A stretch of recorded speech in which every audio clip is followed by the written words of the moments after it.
we have already described to you how we can consciously travel to the astral world. However, did you know that we already go to the astral world every night? Who can deny the reality of dreams? Sometimes the dreams are pleasant, and other times not so pleasant. Sometimes they inform us about future dangers. Could you please explain to us the mystery of dreams? What are dreams and why do we get them? I have already explained to you that each of us is a mathematical point in space, which acts as a vehicle regarding specific sums of good or bad values. Death is a subtraction of fractions. Once the mathematical operation is finished, the only thing left are the white or black values. In accordance with the law of eternal return, it is ostensible that the values returned, they reincorporate. If a man becomes more consciously concerned about the little cycle of the recurring events of his personal life, he will then be able to verify by himself through direct mystical experience the fact that in nightly dreams, the same mathematical operation as in death is always repeated. When the physical body is absent during normal sleep, the values that have submerged into the astral light attract and repel one another, according to the laws of universal magnetism. Coming back to the waking state implies, in fact and by right, a return of the values to the interior of the physical body. So this is what happens to us when we dream. Very interesting. How is it possible that this dream world allows us to perceive what is going to happen in the future? How does this happen? In order to give a coherent explanation for all these enigmas, we should undoubtedly take into account the teachings of a great man and sage who revolutionized the sciences of the 20th century, Albert Einstein. Einstein, the father of the theory of relativity, demonstrated that if we vibrate the atomic structure of any material object at the square of the velocity of light, 300,000 kilometers per second, it leaves the physical plane and penetrates the energetic one. Above and below the physical and material region wherein we live, there exist other regions or worlds of manifestation which are not physical, and yet they are as real as this one. One of those worlds is precisely where we go every night, while our physical bodies sleep in bed. Our psychic material, namely our consciousness, trapped in all the undesirable elements that make up the ego, the myself, escapes the body in those moments and, free from shape, it lives in regions that are parallel to this physical and three-dimensional one, where we live during the day. When the physical body begins to sleep, the above-mentioned energy becomes volatile. It separates from the connections that link it with the three-dimensional physical organism and enters other parallel dimensions. The unfortunate and regrettable thing is that this separation takes place in an unconscious way. Therefore, the person is unaware of the mechanisms that process when we are taken into the world of dreams, which is also known in our studies as the astral world. It is good for our students to know that such a region is also where the deceased go when they are disembodied. Maybe now, many people will understand why they have sometimes met in their dreams persons that are already dead, and they have even talked to them as if they were alive in a shocking, natural way. This astral world is the fourth dimension of modern science, where time no longer works and therefore past and future can be seen together. It is for this reason that Plato said that it is possible to see scenes of our own future in dreams. Thanks for describing the relevance and importance of dreams to us in today's life. Are there different types of dreams that we can have, or we all have similar dreams? There are several types of dreams. In effect, on the one hand, we find the mechanical dreams, the sort of experience which is related, as we already indicated, to the 5 inferior centers of our human machine. If any of us leads a life overflowing with diverse activities that are stressful or full of worries, etc., it is normal that the type of dreams we have are related to those experiences we are facing daily. Undoubtedly, not all dreams are related to the 5 inferior centers of our organic machinery. Our students must not forget that we have 2 other centers, the superior intellectual and emotional ones. Certainly, the dreams related to the 2 superior centers are very interesting. When the superior centers are fully unfolded within us, it is easy to receive this kind of superior message, which we must learn to grasp consciously. If we study the superior type of dreams, we may find the well-known prophetic or admonitory dreams and symbolic dreams. What is a prophetic dream? Let's see an example. Imagine for a moment that a pleasant citizen sees, during sleep hours, that he and his family are in a beautiful wintry spot, enjoying the white and icy snow.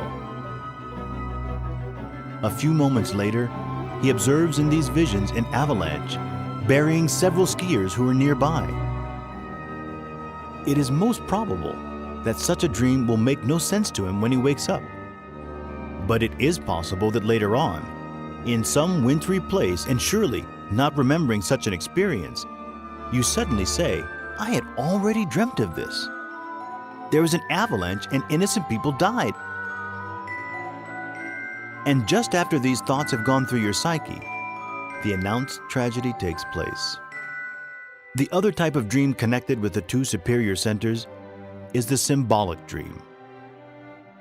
It is convenient to know that the language we use to communicate with one another, the many tongues typical of the peoples, is not the only language that exists. Those who have dissolved the whole of the psychological aggregates within themselves and enjoy having a completely awakened consciousness have access to a superior language, a magical and powerful language, the language humankind used to speak formally before they degenerated into vices and perversions. The solar intelligences, or gods, use a third kind of language to guide us. The symbolic one, similar to the one used by humans, for instance, in their traffic signs.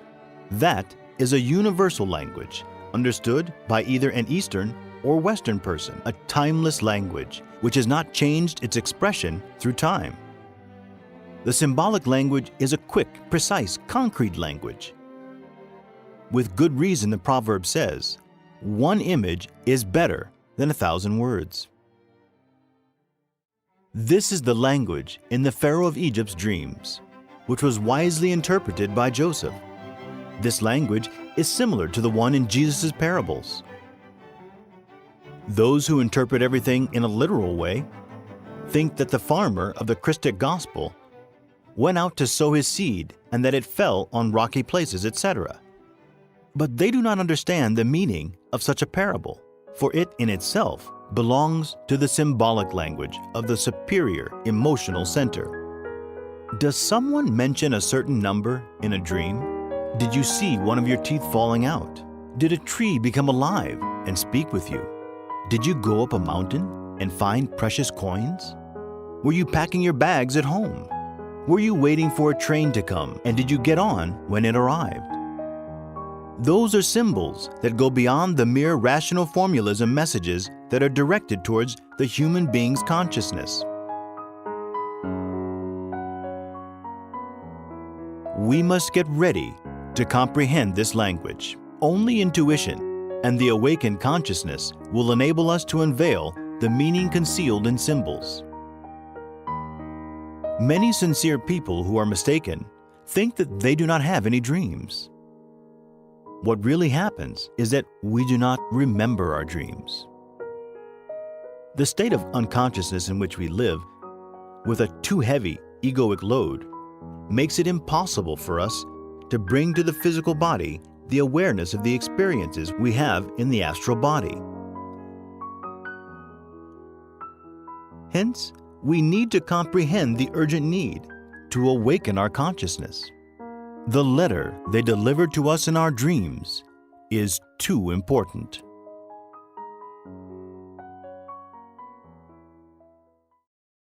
So if what you're saying is true, then there must be a lot of historical accounts where people have recorded their dreams. If dreams are such a natural part of human life, then it must be known in all cultures, all civilizations. Let's start with Buddha. The tradition asserts that this virtuous man was conceived when Queen Maya, his beloved mother, dreamt of a white elephant, which descended from heaven. Besides that, it was the young Buddha himself who discovered his vocation through another dream. The Bible quotes many oniric passages. Joseph's image appears in one of them. A humble man who was very well rewarded by destiny due to his expertise in interpreting dreams. The Pharaoh at that time had a dream. He was standing by the Nile, when out of the river there came up 7 cows, sleek and fat, and they grazed among the reeds. After them, 7 other cows, ugly and gaunt, came up out of the Nile and stood beside those on the riverbank. And the cows that were ugly and gaunt ate up the 7 sleek, fat cows. Then Pharaoh woke up. He fell asleep again and had a second dream. 7 ears of corn, healthy and good, were growing on a single stalk. After them, 7 other ears of corn sprouted thin and scorched by the east wind. The thin ears of corn swallowed up the 7 healthy full ears. Then Pharaoh woke up. It had been a dream. The dreams of Pharaoh are one and the same. God has revealed to Pharaoh what he is about to do. The 7 good cows are 7 years, and the 7 good ears of corn are 7 years. It is one and the same dream. The 7 lean, ugly cows that come up afterwards are 7 years, and so are the 7 worthless ears of corn, scorched by the east wind. They are 7 years of famine. God has shown Pharaoh what he is about to do. 7 years of great abundance are coming throughout the land of Egypt, but 7 years of famine will follow them. Then all the abundance in Egypt will be forgotten, and the famine will ravage the land. The abundance in the land will not be remembered, because the famine that follows will be so severe. The reason the dream was given to Pharaoh in 2 forms is that the matter has been firmly decided by God, and God will do it soon. Let Pharaoh appoint commissioners over the land to take 1/5 of the harvest of Egypt. During the 7 years of abundance, they should collect all the food of these good years that are coming and store up the grain under the authority of Pharaoh to be kept in the cities for food. This food should be held in reserve for the country to be used during the 7 years of famine that will come upon Egypt, so that the country may not be ruined by the famine. And the 7 years of famine began, just as Joseph had said. There was famine in all the other lands, but in the whole land of Egypt there was food. It is opportune to say that every religion, in its glorious original greatness, has never forgotten that the divine, which exists within man, may guide him in his life very accurately. Therefore, nobody will be surprised to know that the Talmud, a sacred book among the Jews, just like the Christian Bible, is full of many oniric observations, says very solemnly that A dream which has not been understood is like a letter which has not been opened. This is why among the ancient peoples, such as the Babylonians and Assyrians, any man who wanted to make an important decision asked his oniromancer, interpreter of dreams, for advice first. To the Egyptians, for instance, interpreting dreams was a terribly sacred religious and scientific art. In the British Museum specifically, a comprehensive papyrus on dreams is still kept. The experts say that it was written 4,000 years ago. And here is an account from our founder of contemporary Gnosis, Samael Onweor, relating his own story. This teacher's consciousness allowed him to enter the dark and enigmatic threshold of history. Let's see. I remember very vividly my Roman reincarnation, known by the name of Julius Caesar. Then I had to sacrifice myself for humankind and establish the scenery for the 4th sub-race of our 5th root race. God preserve me. Rising to the clouds over one's friends is truly not easy at all. And however, it is evident that to the Roman aristocracy's surprise, I achieved so. I do not feel proud when I relate this, for I know quite well that it is only the eye which likes to go up, to reach the top of the stair, to be conspicuous, etc.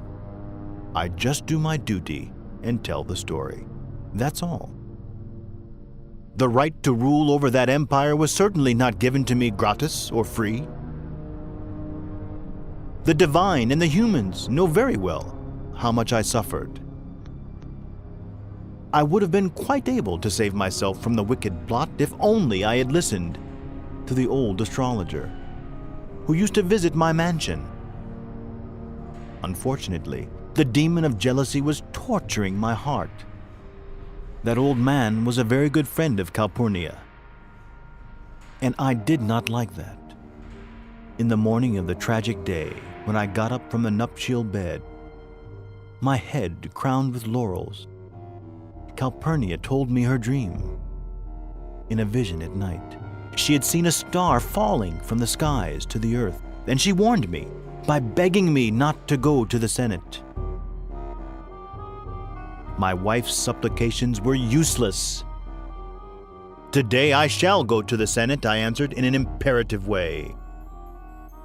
Remember that today a friendly family invited us for lunch on the outskirts of Rome. You accepted the invitation, Calpurnia answered. I cannot attend that lunch, I objected. Will you keep the family waiting then? I must go to the Senate.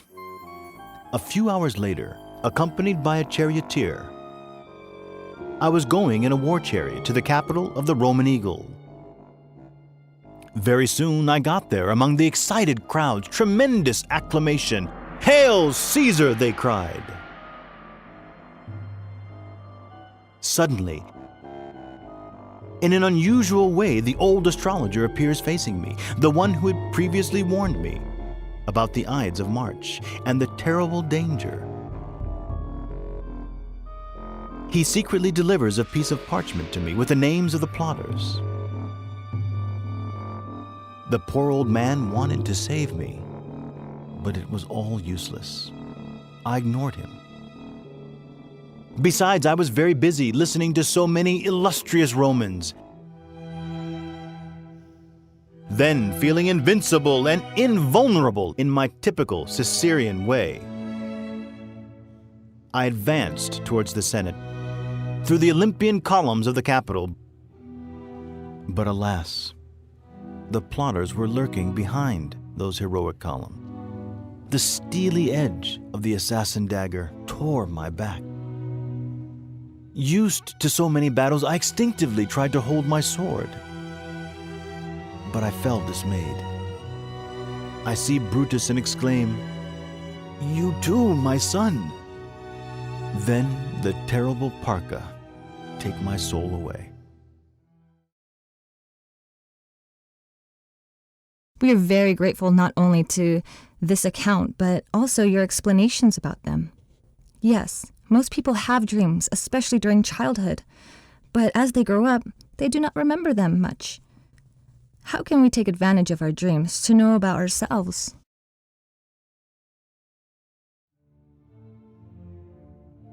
It is opportune to remember that every dream, no matter how absurd or incoherent it is, has a meaning.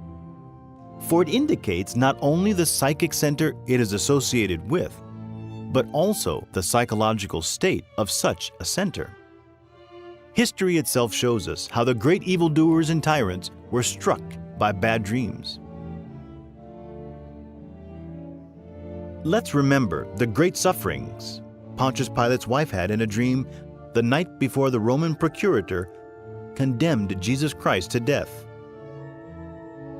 It is popularly said that good and pious people sleep like the just. Whoever wants to know entirely his own psychological background must become a spy on his own dreams. What are the mental workings during sleep? What emotions shake and disquiet us? Have we taken into account our sexual states during sleep?